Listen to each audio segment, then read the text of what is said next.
Ogni mattina alle ore 8:30 celebro la messa in privato. Mentre mi accosto all'altare succede di vedere la chiesa stracolma di persone, dai volti noti e meno noti. Nei primi banchi ci sono gli anziani e i malati.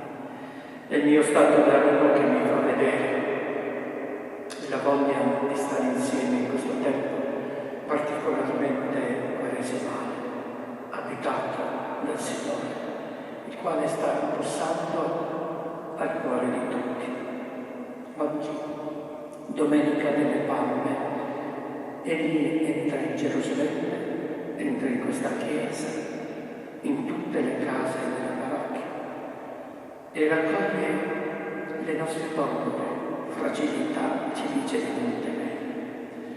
Acclamiamolo tenendo in mano l'olivo della speranza e della carità, con cuore umile e sincero. Carissimi, diamo spazio alla preghiera in famiglia. Questo è il tempo delle nuove professioni di fede con i propri cari, perché le opportunità di questi giorni probabilmente non torneranno in questo modo così intenso e prezioso per molto tempo.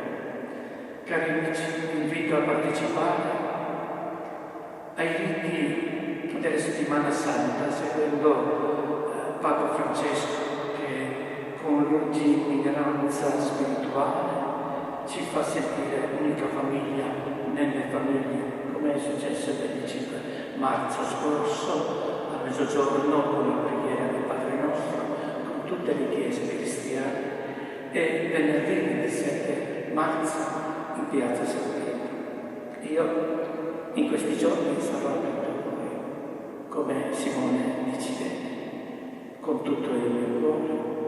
Voi mi conoscete, non è retorica, semplicemente desidero di essere vostro pastore.